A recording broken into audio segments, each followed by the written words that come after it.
If you are an estate agent, letting agent, or someone who's interested in the property market, then the UK Property Market Stat Show, is for you. My name is Chris Watkin. Each week I'm joined by a special guest. This week it is Bryan Mansell. We'll come to Bryan in a second. Why should you watch this show? Well, the British are obsessed with the property market. If you're an agent, they always ask, how's the market? And it's front page news whenever the Land Registry or the Halifax or Nationwide or some other firm publishes information about the property market. So again, if you're an agent or someone who is interested in the market, then this show is for you because the Land Registry looks at sales that took place 8, 9, 10 months ago. The Halifax and Nationwide are looking at sales that took place 2 or 3 months ago. We're looking at sales and house prices from last week. So if you need a finger on the pulse and want to know what's happening, this show is for you. This week, we are looking at week 44, which, just pulling up the Diary of Justice, is Monday, the 3rd of November, all the way through to include Sunday, the 9th. And we will be comparing week 44 against other week 44s. And we'll also be looking at the year-to-date figures as well.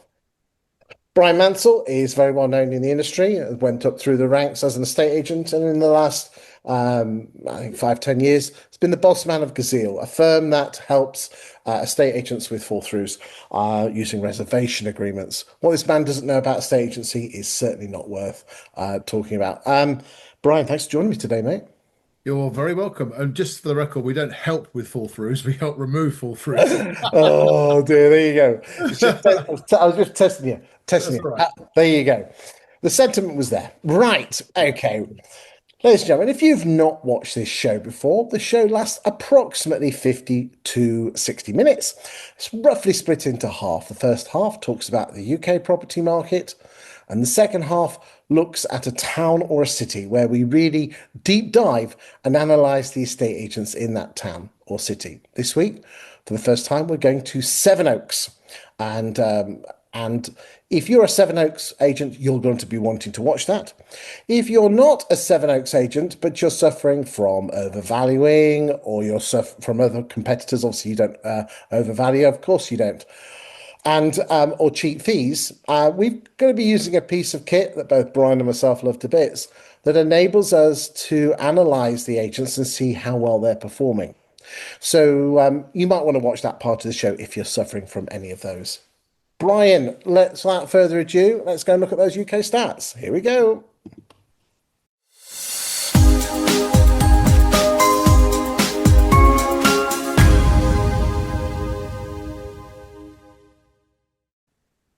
This week, we put onto the market 27,144 properties. Year to date, we are on 1.559 million properties, which is 1.4% ahead of last year at 1.538 million and 8.9% ahead of 17, 18 and 19. The average price of a property coming on the market is £400,000, give or take a few £100s. And here is the year to date in terms of weekly figures, the white line being 2025 and all the other years that you can see here. Bryan, what's your thoughts on this, my friend?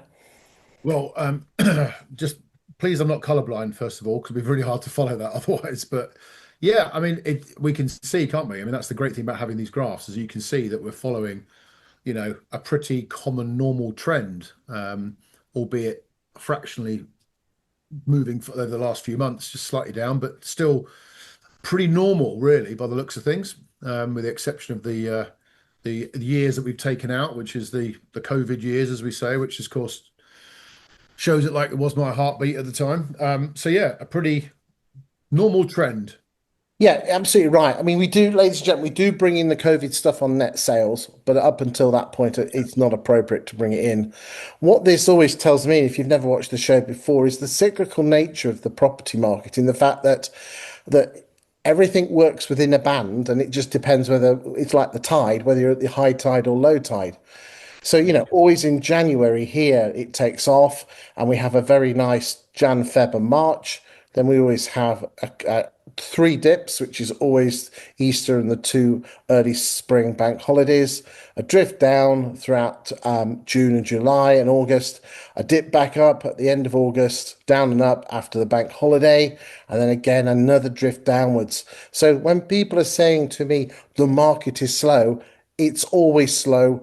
It's just that we agents always have a bad memory. We're like goldfish. We don't, it's flipping November at the moment. It's going to get slower and it will continue to get slower. Why are agents not very good at remembering this, Brian? Well, that's a really good point, actually. I think because sometimes you look at, I remember when I used to do the budgets for the year ahead, you quite often hope that the next year, when you're doing your budgets around this time, normally from October onwards for the following year, you normally, I used to look ahead and think, right, what events are next year that might have a abnormal impact on the housing market, on the flow. Now, of course, this year and I think the last couple of years, we've had some very interesting weather. We've had earlier summers, weather's been hotter, and sometimes those things can affect the market, but never for any really long period of time. So I think most of the time it's hope, it's anticipation that things will be different, and the fact that very rarely do we look back as a business at a previous full year. We tend to look at the last couple of weeks or the last month. Most businesses look at the last month, don't they, when they're looking at analysis? Can we be better than the last week? Can we be better than the week before? So sometimes it takes these, your show, for example, and this particular graphic to show us that actually, with the exception of abnormal years that we've just talked about, the market tends to flow along the holiday tide, as I call it. Very bang on. Yeah, I was lucky enough to be asked to speak in front of 1,100 estate agents with Katie from 20A. And we tried to get across that decisions that estate agents make, apart from black swan events like COVID, Yeah. the property market is very predictable. And, if the market's doing well and you're doing well, is that because the market's doing well, or is that because you're doing some extra effort? And I think the magic is we're very guilty of taking when the market's doing well, we take the glory. When the market's not doing so well, we blame it on the market. When in reality, the Yeah. market's the market, and your job is to get a bigger share of it, irrespective of what is happening in the market. Yeah, and you look at the last 3 years, particularly, or even just the last year, you can see it's a similar thing. So if you're, and we've said this before, and I'm sure some of your other guests have, if you want to look at how you're doing against the market, we'll overlay your stats on the national stats or the regional stats. Really, that's the most relevant, is what's happening in your region, your post district, or which you can do with 20A. Get your postal district analysis and say, right, are we doing better than the market? And certainly from a leadership point of view, and certainly from a strategy point of view, you definitely want to be doing this. It's a fundamental part of, what you're planning to do differently going forward to improve your results and improve the results of your teams. So it's always very important not to just look at the last week, but look at last two. You can see this, for example, I'd be saying right now, as I do with the Gazeal, with the business I run, right, we know that we've got another week or so of market that will then begin to tail off at the back end of November into December, and recover, middle of January, and then we'll see the rise like we've seen in the last few years. But notwithstanding what the graphs tell us, there's always a market, even in December, right? There's always a market in your town. It's just about how much you want to apply yourself to your Yeah, particular business. you're so right. It's interesting. I'm as you are yourself, a member of a lot of the Facebook groups, and an agent might actually say, I'm having, the market's bad. And because I have the facility to look at the 20A data, you can just tell that the market's absolutely fine. They're just having a shit week. Yeah, but you're right in sometimes in denial. I had an agent who I won't say contact us and say, well, I don't really need Gazeal because I don't really have very many fall throughs. And my immediate response is, that's because you're not selling enough houses. So comparing, what you're doing, but compare it to the market you're in, then probably that you're not getting many more fall throughs because you're not doing enough deals in comparison to what else is going on in the stats around you in the town. And then, lo and behold, we did it, and actually, it was absolutely right. There was a huge opportunity for their business to grow. So that's how you can look at the stats and think, yeah, okay, right, what's the opportunity for me here? Yes, if the market is falling away, I mean, even as you can see on your graphs, even at the back end of the week, week 51, still properties being listed. Yep. It doesn't fall to zero. So, if that your town will have properties being listed during Christmas, during the period leading up to Christmas, Yes. just whether you choose as a business to have a strategy that capitalizes on that or ignores it. I deliberately don't put on week 52, but if you did, it would be up here because the Connells Group put all their properties on the market on Boxing Yeah, Day. relist them. So, bless them. Allegedly. For the Let's move on Boxing Day to bounce. Yeah, price reductions, 18,538, which means that we reduced in October 12.83%, or so one in eight properties of the properties on our books, ladies and gentlemen, in October reduced.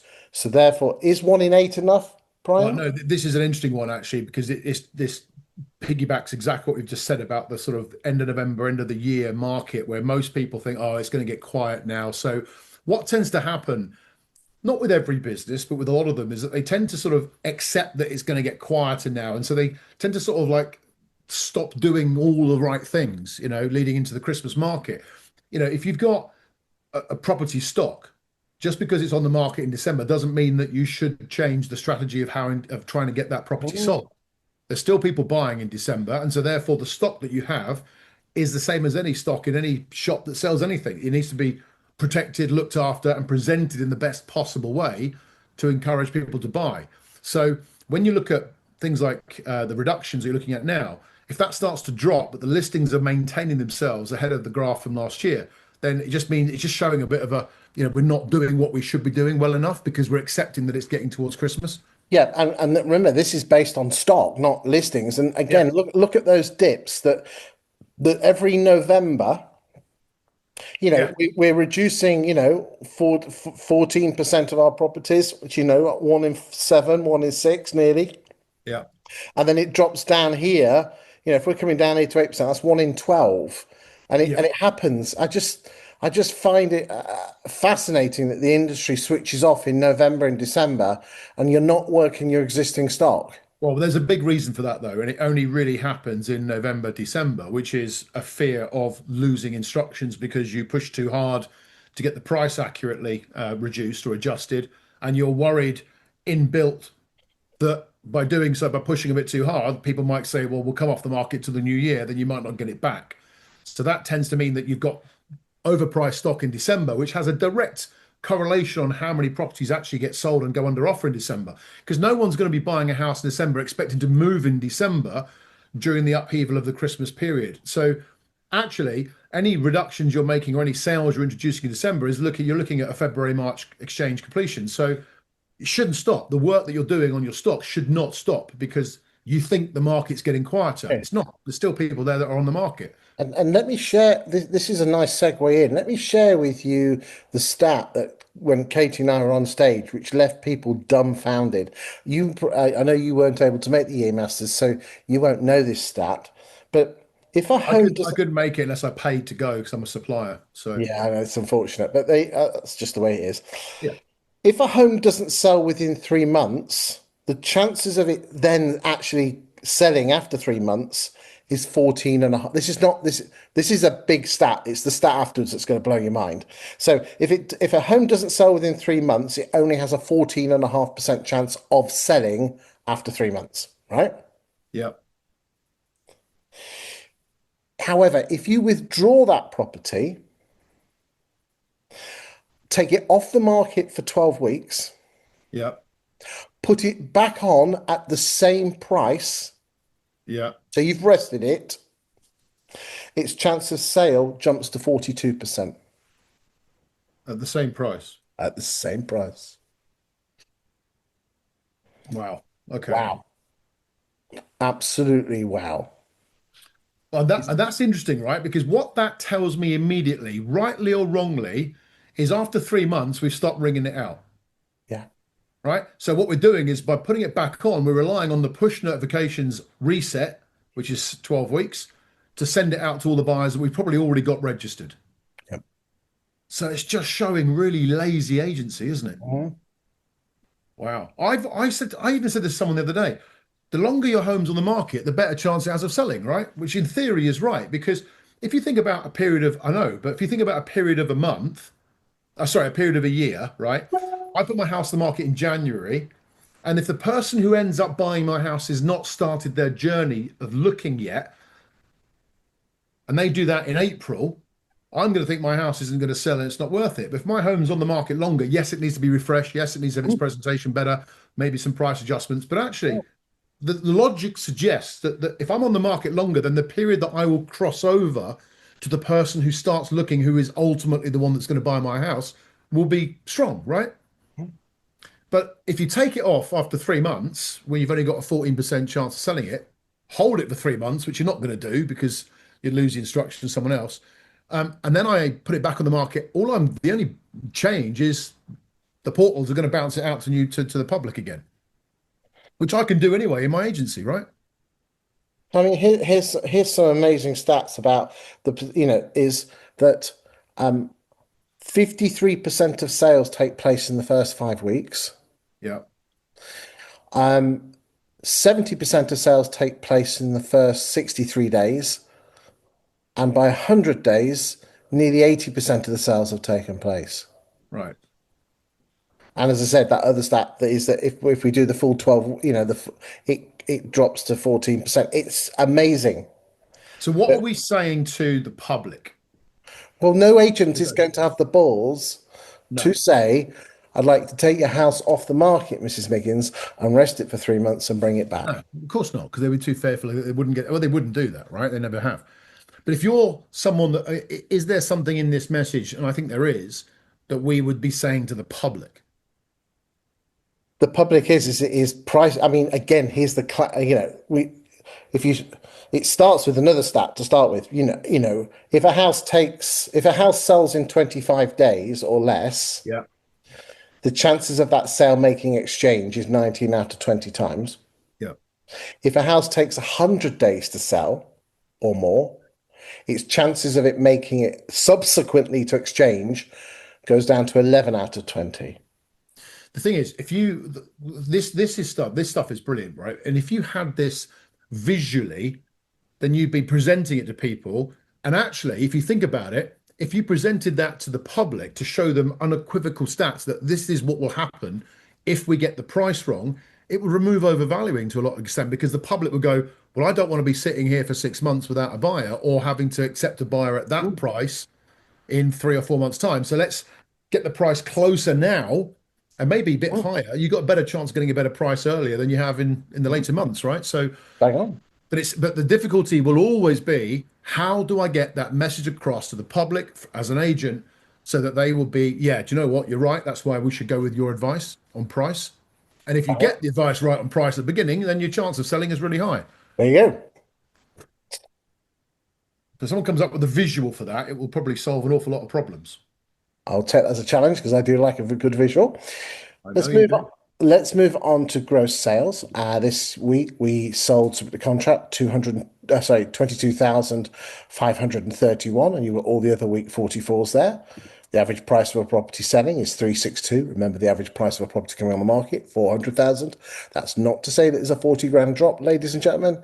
Lower price properties have a higher propensity or chance to sell. Hence, the average is not dragged, but is lower.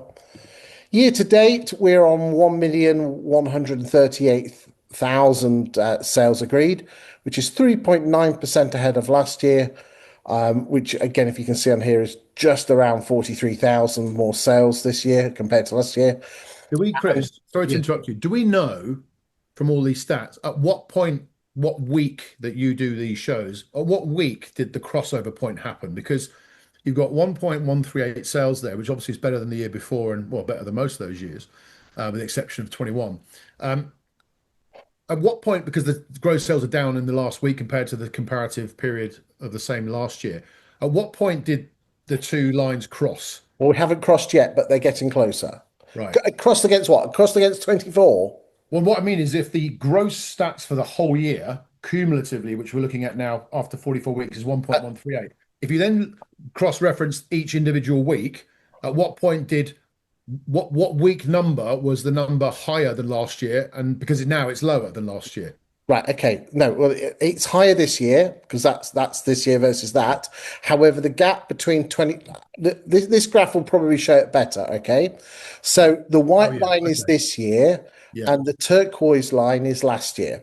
So you can see here Yeah. in weeks one Good to start. 10, there was a good start. So the gap between 25 and 24 was quite tight. Yeah. We then go through the three roller coasters of the two bank holidays and the Easter. Yeah. There we go. We can see it Okay. now. I can see And it. then, That's and we're still ahead now. And then yeah. what's happening is this. Back in Q4 last year, Yeah. there. So they put Yeah. turquoise. Yeah. Let's zoom in there.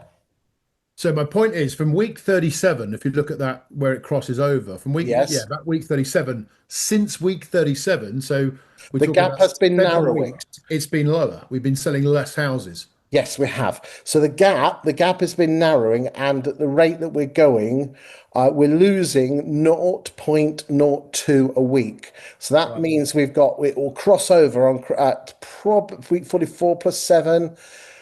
It'll cross over at Christmas. Okay. So what does it tell us in terms of if you're thinking of buying, then actually there's some good deals to be had, right? Yes. Because we're reducing less, we're selling less, we're listing more. Yes. There's your message, right? Yeah. And then, so if you look at October, now again, this is where you've got to be careful with stats. We're looking at week alone, so some weeks straddle different months. So let me just pull up a stat that will be of interest to you. Okay, so in October, 1st of October through to the 31st, Yeah. 111,000 properties sold in the UK. Sale agreed. Yeah. Last year, 1st of October to 1st to the 31st was 114. Okay. Okay. Now, that what is particularly interesting is that you would expect the gap to be a bit more, but again, the way the market is on weeks, most of the sales are at the end of the week. So therefore, I suspect that the gap is a bit bigger. Big, but I think there was an extra Friday and a Saturday, so it's basically 111 versus 114. It's probably a bit more, but okay. But still, even if it is a bit more, say 10,000 difference, all right? If you look at the the pink line, 2023, 87,000 properties sold in October. So even if we're at 114 versus 111, there was still 24,000 more sales in 25 compared to 23. Right. So what are we Okay. trying to say here? Yes, it's not as good as it was in last year, but it's a damn sight better than it was in 23. And the doom mongers are out there. This is why, we do these shows. We tell you exactly what's happening. Yeah. Yeah. Yeah, exactly. Yeah, yeah, exactly. So we're listing more and we're selling less at this period of the year compared to last year. Numerically, but in terms of percentage, again, the percentage of houses, well, we'll look at that in a second. All right. Okay, average price selling 362, and we've done the numbers. Right, let's just move on. So again, the wonderful cyclical nature of the industry. The red line is the average asking price. The turquoise line is the average sale price of the asking price. So when a property went sale agreed, it was looked at what the asking price was. Uh, and again, the yellow line is London. Everyone, what happens, those that regularly watch the show, that's the London coming back from Tuscany and Provence. They all put their houses on the market and the average just whacks up. That's just 5,000 terraced houses coming on the market, affects the average. London is just a law to itself. Again, just shows that in a different way. Standalone week 44.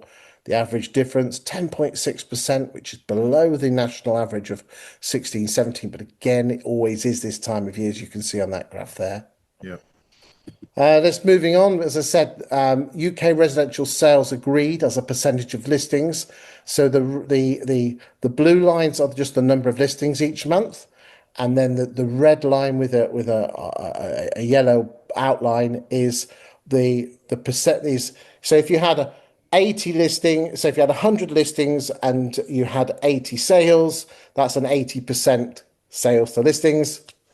So that would be so again, at the moment, 80% of listings are selling on a standalone month by month basis. But again, that's sale agreed, not exchange.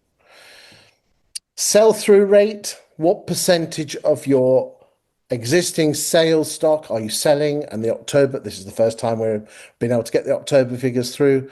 14.06% of the properties that you have on your books are selling each month. Again, isn't it amazing? We all think that in the boom times we were selling 100%. We weren't. We were selling 30%. Mm. Let's move on. Sales fall through 5,900. This is your area of expertise. Yeah. So the again, let's look at 22. That was the fallout from that fabled budget.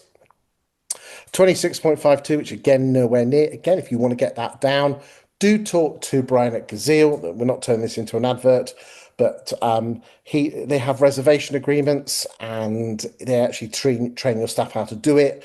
I'm a massive fan of it. Others are available, but the reason I love Gazeal is that you train the team, don't you, Bryan? Yeah. Not just the boss. You train the team Yeah, to all of them, use yeah. it as an advantage to get more listings, not as a barrier to stop you getting them, which is where most agents go wrong with it. So the fall through rate again is around that 24% mark. Again, but I think we just accept it as an industry and we don't need to. Weekly UK resi sales, again, what percentage of your pipeline, no, that's actual numbers. This is the pipeline number. What percentage of your pipeline is falling through? The October, 5.16% of your pipeline fell through. Okay. Again, should I just keep going? Yeah, yeah, yeah. Let's just keep going. Yeah. I mean, it's the same message, isn't it? I mean, it's like you say, it's just accepted that that's what we lose, which is, You don't need to. you know, Ladies and gentlemen, please, if you're watching avoidable. this, get the solicitors instructed on day one. And number two, get reservation agreements. Your fall through rates will go down into single digits figures. Okay. And make sure you get your staff trained as well. Colleagues, sorry, you're not allowed to say staff nowadays. Okay, cumulative net sales, this is the stuff you're going to get paid on, is 866,900, which is 3.4% ahead of last year and 9.4% ahead of 17, 18, and 19. This graph here shows you the net sales. Again, net sales is gross sales less fall throughs. And again, taking away that purple line, which was 2020, and the green line at the start of the year of 22, 21, you can see again it's very cyclical. And again, we are at the upper range. 24 is yellow. It looks good there, but we're nowhere near as bad as we were in 23 and nowhere near as bad as we were in 22. Again, let's just show you that. Look, that was the trust budget. So it's not as good Yeah. as last year, but it's better than these years. Yeah. Okay. So it's not end of the world. Um, this is how we said 3.4% higher than last year and 9.4. And the gap, Bryan, is narrowing between 25 and 24 because 24 had a better sales. September, October were better. So again, we'll see what happens there. Yeah. Couple of extra little bonus graphs. Price changes as a percentage of listings and gross sales as a percentage of listings. We talked about that. It was 80 for the month. It was 83 for the week. Again, as I said, I know we're keen to have a look at the Seven Oaks, but we'll just carry on with this. Stock levels are in, and again, a slight drop in stock levels down to 742. And these are the stock levels on the 31st of October going into the 1st of November, and all the turquoise lines are the same. So you can see what the stock levels are. Again, let's remind ourselves that was at 1.3 million back in 2008. So is there too many properties to sell? It's full, but it's not end of the world. Sales pipeline, again, we've got these stats coming in. And again, that's the number of properties that are in agents' pipeline. And that will be stripped out in November and December as everyone gets the sales through because they want to be moved. Two graphs I know you're a fan of. We've got the proportional split between for sale, which is the red, and the properties pipeline. That's proportional split, and we've got the actual numbers there. Again, look at the cyclical nature of what's happening in the property market. House prices. Again, I'm a bit of an outlier on this, but I'm a massive fan of the pound per square foot on a national basis. And the yellow line, so the purple line is, or the pinky line, is the pound per square foot at exchange. The yellow line is the pound per square foot at sale agreed. And the red line is the pound per square foot at listing. And again, that yellow line matches the land registry with a 98% perfection rate, Pearson correlation, I can't say that word. Um, but basically, what happens to that yellow line will happen to the land registry almost perfectly, 98% perfect, 5 months' time. So therefore, you can see here that prices again are slightly on the rise. Let's carry on moving. The number of properties for sale in October 25 compared to October 24. And again, there's more graphs here. Again, ladies and gentlemen, all these graphs can be downloaded free of charge on YouTube. If you go down to the description, there's a little link at the bottom. All I ask is that you do not use them on social media. And the reason I say that is that my daytime job is I create content for estate agents on their local property market. And therefore, some of them like to use these graphs, and it wouldn't be fair if you use them, but I'm happy for you to use them at valuations, and I'm happy for you to use them internally to work your numbers out. Again, we've got some rental graphics. Again, we'll just whiz through these. These are more like you can look at these in the privacy of your own home. So the yellow line is the average rent, and the blue line is the number of rental properties coming on the market. We have had an uplift in October, but October's always student season, so the average does peak up. These are the average rents by region. And again, just some extra wonderful graphs here, which again, you can have a look at to show you the extent of the rental market and what's happening. But I think this graph just tells you everything. Rents, what I find fascinating is look at this. Rents in real terms in London are 15.3% cheaper in real terms than they were in 2016, which blows people's minds. Yeah, absolutely. Absolutely. Okay, there's areas like the Northwest where they've grown more than inflation, but it is absolutely fascinating how rents, in a London, there you go. Well, you can see if it's below the dotted line, it's cheaper than inflation. If it's above, it's more than inflation. So again, newspapers do tend to sell bad news because that's what sells them. If data doesn't lie, data doesn't have feelings, that's the market. I think we are at the end of the first part of the show. You can say something now about what you've seen, or you can wait to the end of the show. It's just really, I mean, the only thing I'm going to say now or at the end of the show is what I've already said, which is, the question you want to ask yourself if you're an agent is why are we stopping what we've been doing all year because we're going into this Christmas period? We shouldn't, we shouldn't. The numbers should, particularly around if you think about reductions, adjustments, they should be stronger now, not going down, because we should be giving that advice to people. There's more houses coming on, as we've seen. Yes, the sales are good, but we shouldn't just accept that we're going to go into a quiet period. There's nothing quiet about it unless we make that quiet ourselves.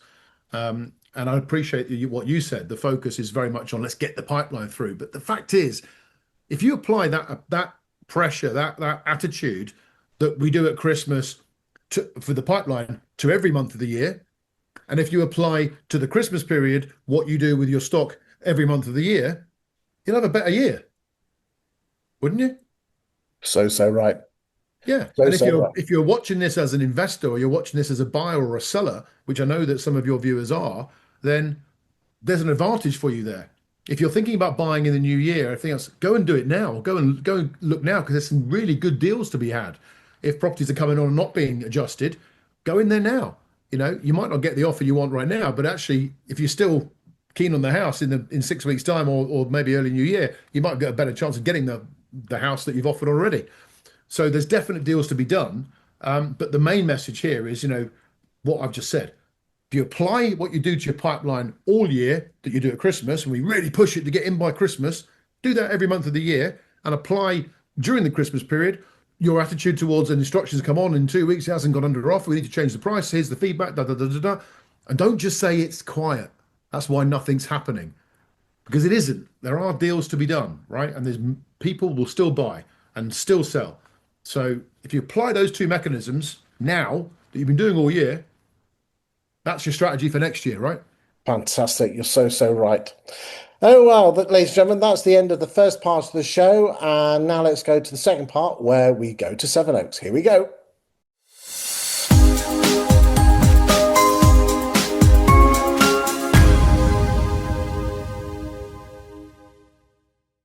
Ladies and gentlemen, we are using a piece of kit called Insight. Insight is a platform from 20EA. 20EA are a data firm.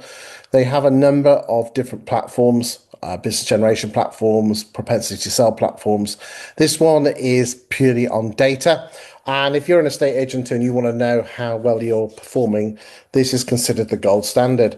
I'm not paid in any way, shape, or form to recommend it, although I'm a massive fan of it. The piece of kit I'm showing you is available. There's a free version, which gives you data going back 3 months. There is a paid for version, which probably for a family of four, a meal at Prezzo with not much alcohol will pay for that. So again, damn good value for money, in my humble opinion. And then there's a regional and there's a national, and it goes back 5 years plus the year you were in. And so if you want to trend yourself and see how well you're comparing, please do have a look at it. As I said, I'm not being paid in any way, shape, or form, as I said, but I am a massive fan of it. So the data itself for the UK is from, you've already seen in the first part of the show, is from that. So, but now we're looking at Sevenoaks. So without further ado, let us go and have a look. If you are a Sevenoaks agent and you're watching this on a mobile phone, stop now because you won't see anything. You need it on a big screen. If you've got any issues with the data, please contact 20EA. We've been doing this once a week for the last 3 years. We've had no issues, or to the best of my knowledge, So, but if you've got an issue, give them a call. Without further ado, let's go and have a look. Here we go. So the first thing we're looking at is what postcodes. Now this can be driven down to postcode district. We're looking at postcodes TN 13, 14 and 15. You can go down to individual postcode sectors, those that you like, your postcode sectors, but in this instance we're keeping it. So Sevenoaks core, and then the villages that are wrapped around it either side like a hamburger. And we're looking at the 1st of January 2020 through to the 9th of November. We're looking at new instructions on this screen, but again, you can measure yourself on fall throughs, price changes, relist, sale agreed, and withdrawals and exchanges. So it's just really, really good. And you can see how the price, how you compare. So without further ado, we are mainly doing resi sales stuff. There are some lettings data at the end, which we'll have a look at. And this is the very first time in 3 years, because this is our third year of doing it, near the end of the third year, that Savills are at number one. So I'm suspecting that this is a posh town without, of course it is. But and the average price of a property coming on the market in the last 5.5 years, 763,000 and 10,615 properties have come on the market. Let's have a look, Brian. So what we're going to do here is we'll look at the whole market. I will just stress that outside Sevenoaks, there's the two postcode districts either side, and there's some sizable large villages bordering baby towns where some of the agents in this are going to be, like the king or queen of that village that will appear down. Again, I could do a show just on your town if we wanted to, but we've only got so much time, so we're having to bulk you all together. So I apologise in advance on that one. We will look at the upper quartile and we will look at the last 12 months to see if there's any movers and shakers. But without further ado, let's go and have a look. And Savills market share has been pretty static around that 10% mark. But note that their average asking price property come on the market is 1.367. So we will look at the upper quartile in a second. Let's go and look at Kings. Their average is 509. So again, it appears that Savills are the king daddies of the posh market. And I would suspect that King are probably more, if we were using a supermarket analogy, an Aldi or a Lidl. Let's have a look at Ibbott Moseley, nice and steady with an average asking price of 646. Langford Ray O'Neill. You will notice, ladies and gentlemen, as we go down this list, things get a bit spikier because the numbers get a little bit smaller. So Langford 604, so again middle of the road, more of a Marks and Spencers. Knight Frank 1.6. Andrews 473. Again, looking at the lower end of the market. Okay, let's look at John Kingston. Average at 642. Looks like you've had a really good really good November, but the general market is in a downward direction. Humberts, Hamptons, Wards, Hiller Reynolds. There's no real surprises here, is there? No, there's not. As I said to you before, many years ago, I looked at trying to acquire an agency unit in Sevenoaks. I think that from memory, it was an old bank. It might have been Barclays or something like that. I might be wrong on Barclays, but it was an old bank. It was a huge office, and we actually got gazumped, believe it or not. I was looking at it for Alan DeMade because I wanted to come down from Orpington, Farnborough, Chislehurst, that area, and come straight down to Sevenoaks. And because of the average house price was a good fit for the brand at the time. But I'm pretty sure that we were gazumped by Knight Frank, and it's not their fault for gazumping us, obviously. But Knight Frank opened their office back then in the one that I was trying to buy. So it's interesting, and that was directly in Sevenoaks, which Okay. in the seven and literally in Sevenoaks town, which was TN. I think it's TN 13 is Sevenoaks itself. I think from memory, but someone will probably tell me that's wrong. But It's one of the three. I can't. Normally the lower number one is town, and then the villages are the either village side. around, yeah, I yeah, did sort this postcode out a couple of days ago, so that memory's gone. Interesting look at platform. Looks like you've had a really great 25 there. mm, PB, EXP. Again, look, that's yeah, yeah, nice. yeah. Again, okay. We'll go down to number 20. There we go. Let us have a look at the time scales. Let's look at this year. Okay, let's have a look.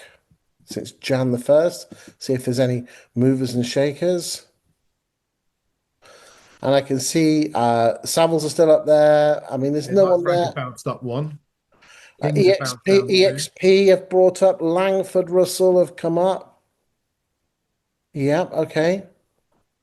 There's some good stuff here. I'm liking it. Yeah, Andrews, interesting, isn't it? It's very interesting. okay. Interesting that look. Let's just have a quick look. Is that Savile? I tell you what. Let's just get rid of the posh bits. Let's take it up to 1 million, and let's just take them out. Okay. Let's see what happens. The normal market. Savills are still there. Oh yeah, they are. Okay. Let's go down to 750. Just humour me on this one, Brian. Okay. So now all of a sudden we're up to £750,000. And look at that, Brian, is Yeah. that everyone is, very, so Kings are eight, look, then seven, then six, five, five, five, five, five, everyone's, there's no one pulling trees up here. You know, we went to Woking a couple of weeks ago and Yeah. Seymour's had 40% market share, and Woking is a massive, 100,000 town I used to population work there. town, Yeah, I know it. you know, and you can do it. There's no such thing as a glass ceiling. So what that's telling me is that it's a tough old market to be in. How do you stand out from that? How do you Well, stand out? well, one of the advantages when you look at Woking, and there's lots of villages around Woking, Horsell, Knaphill, West Byfleet, Newhall, even Goldsworth Park, which is a part of Woking as well, its own little community. And what Seymour's did very well is they basically took what was the dominant 90s model of Man and Co, who had six offices all around there, more than anybody else, and they had boards absolutely on all the thoroughfares going anywhere around Woking, which really helped. Seymour's have done an exactly the same job, a very, very good job. Um, Ironically, a lot of the people in Seymour's were the people from those days of Man's as well, very, very good agents. And they not copy the model, that would be unfair on them, but they replicated the model in a better way, which has given them a total dominance of the market, which is very, very lucrative for them and exceptionally well managed run business. I've met the senior team and spoken to the rest of them, Yeah, and yeah, it takes a lot to impress me. But yeah. anyway, let's get back. We're back in Sevenoaks. This Yes. is the £1 million bit market since the 1st of January 2025, and you can see here that the two dominant agents are Savs and Knight Frank, so they slug it out amongst each other.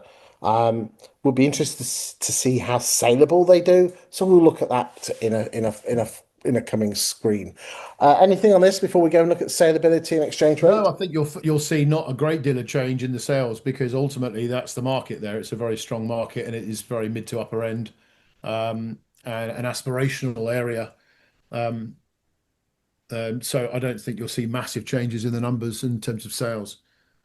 Right, ladies and gentlemen, this is spreadsheet heaven, but there is some absolute gold in here to some agents, and there is some stuff that and this is scary because to some agents in here, I'm about to make your year and give you a super weapon on how to get more business, and to some of you, I'm going to show you where you need to improve. Okay, so new instructions and new instruction market share, sale agreed numbers in the postcodes, and the percentage of sales agreed as expressed as a percentage of new instruction. Yes, I know you need them on the market to get them sold, but let's actually look at where the real magic happens.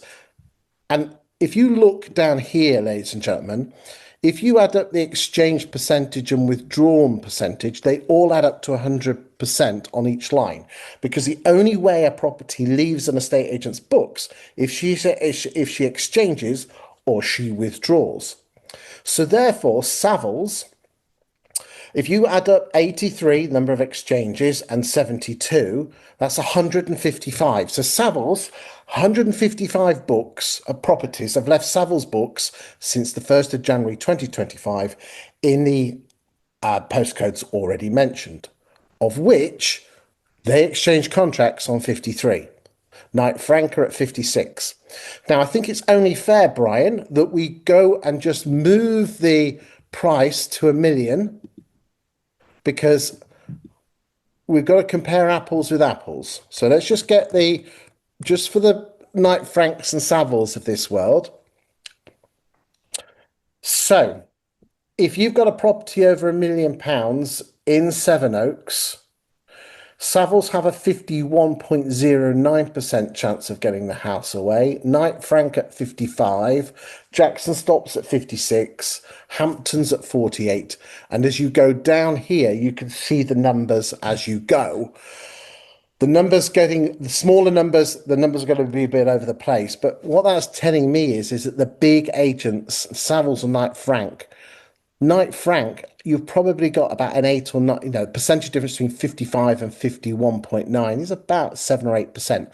You've got a 7 or 8% greater chance of moving with Knight Frank. That it's about 6 or 7% actually. So there's not much in that. Let's look at the fall through rate. The average is 23. Very, very similar on the top two. Price changes. So Knight Frank are price changing around 39% of the properties they list, whilst Savills are price reducing 35. Now, this is interesting. Savills are taking 82 days to find a buyer, and Knight Frank are taking 161 days to find a buyer. It's interesting, isn't it? Mm. Okay, and then if we now go up to a million, because we've done that. Let's just okay, there we go. Well, there you go. Let's just do it properly. Do it properly, Watkin. Come on.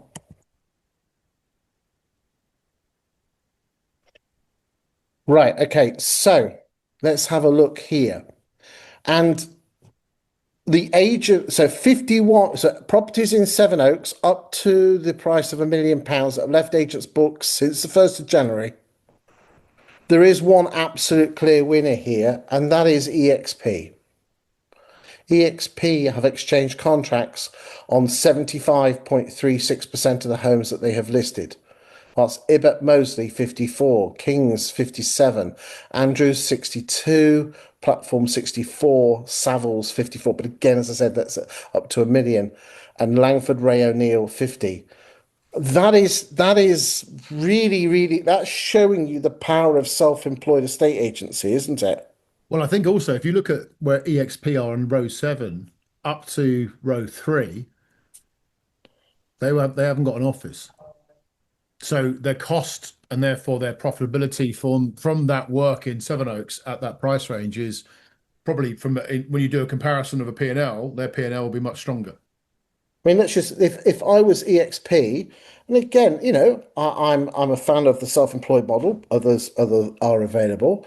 So hold on. So if I divide 75.36 divided by 54.31. So if I was EXP and going up against Ibbott Moseley, you could say you have a 38.75% greater chance of moving home with me than you do with the others. Oh, even That's more than that because EXP are customers of Gazeal as well. okay. Their fall through rates are at 24. So the fall through, but again, there you go. Look, that's it. I mean, what you've just said is just the other side of the coin. It's the same coin. Yeah, If you've got a greater chance of sell moving, you have a lower chance of the sell falling through. yeah. So let's just look at the price. Let's just see who's doing price changes. So what have we got here? So EXP, 54% of the properties they list not withdraw, price change. 42s, it's all pretty much of an average there. 73, that's quite high. Who's that? Langford Russell. I wonder if they're overvaluing. We'll find out in a second. This graph here just shows you their growth in the last 12 months versus the 12 months before in listings. Yeah, I mean, it just shows you. I'm impressed with Andrews. I mean, remember Andrews were at the lower end, but at 62, that's really good for a corporate. And again, let's just take with a pinch of salt. Savills and Knight Frank. Let's just remember that their numbers are going to be low because they're in the posh range, and the posh range, the saleability does drop off. But that just shows you the power of the self-employed model. Let's move on and look at the overvaluing stats.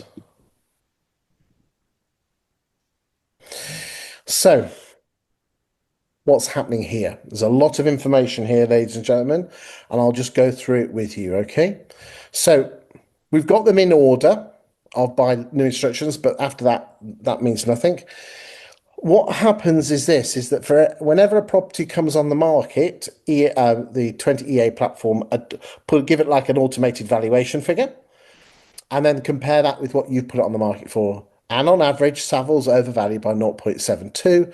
Langford, there you go. We thought Langford Russell overvalued slightly. That's not a criticism, but they overvalued by 2.6. Ward's at 5.3. That's quite a big overvaluing stat. That's huge. So you can see this is so again, Knight Frank don't overvalue only by 0.2. So that is the overvaluing stat. Next, what price did you achieve from the original asking price, not the reduced price? And on average, Savills took 4.5% off the original asking price.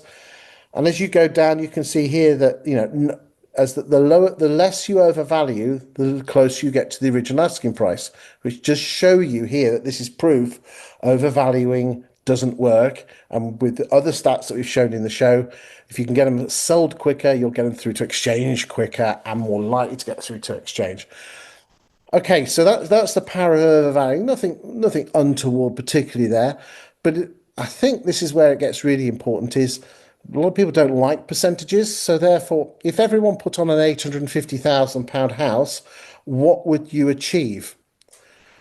Savills would achieve 817, Ibbott's would achieve 826, King's 831, Knight Frank 828, EXP 831, Andrews 836. And again, you can change the price range on this if you wanted to, because again, these numbers would be different if it was over a million, it would be different numbers. So what that's showing me, again, if we're looking at this, is that if Andrews estate agents can say, we will get you £10,834 more than the average Seven Oaks property agent for an £850,000 house. That will be lower because if it's lower and if it'd be more, it'd be more. Whilst Kings can say we'll get £5,069 more than the average Seven Oaks agent. And let's look at EXP. They'll get £5,440 more. There are some lower ones in there. I won't mention them, but you can see the numbers on the screen. But if you're being battled by the overvaluing, you can say, well, sorry, cheap fees. Well, my fee is extra £1,000 more, but here's proof that I get £10,000 more. So, what do you want to do? Do you want to save 1,000 to lose 1,000? 10,000? You can see this is independent data that doesn't have feelings. And if you show it in the right way, I mean, you and I, we're big fans of this. But ladies and gentlemen, I know for a fact the corporate agents here have this platform. You need to be speaking to your head office and getting access to this data. This is absolutely priceless stuff. And you can see how well you perform. There's some great stats in there. Anything on that before we go on and look at the rest of No, the stuff? no, no, all Right. good. Okay. How quickly do you sell your houses? That's the blue line. Humbert's take 60 days, EXP takes 78. Let's look at the other big ones. Savills take 104 days, Knight Frank 139 days. This is the last year, not the last 2 years as it was before. So you can see how quickly, on average, 94 days to find a buyer and 130 days to get it from sale agreed to completion. Last run, we're looking at lettings, and it appears that Helen Breeze is the queen of Sevenoaks property market, 19%. Cavendish looks like you're dropping. Savills open rent. So open rent haven't got a well, around the 8 or 9% nationally. Nationally, that is up at 18 or 19. And remember, ladies and gentlemen, nationally, 51% of open rents properties for the last 3 years each year have come previously on the market with a high street agent. The number of rental properties, the number of rental properties is actually still growing. It doesn't feel that way. It's just that most letting agents are not very good at retaining landlords. If you are my daytime job, ladies and gentlemen, my daytime job is I help estate letting agents use data to attract landlords and vendors. I have over 100 clients in the UK, and if you want more landlords and vendors to use your agency, feel free to pick up the phone and have a chat with me. I can only work for one agent in a town, but of course, if you don't want more data, more landlords and vendors, just ignore what I've said, because one of your competitors will ring me in Sevenoaks. Bit naughty, I know, but there you go. Leaders, got to be cheeky. If you don't ask, you don't get, mate. Absolutely. Sunflower. There we go. We'll just whiz down here, just looking at the numbers. All good stuff. There we go. We'll go down. There we go. And good stuff. Right. Okay. That's the end of the Sevenoaks show. Let's final words with Bryan. Well, again, I said it earlier on, think about the time of year.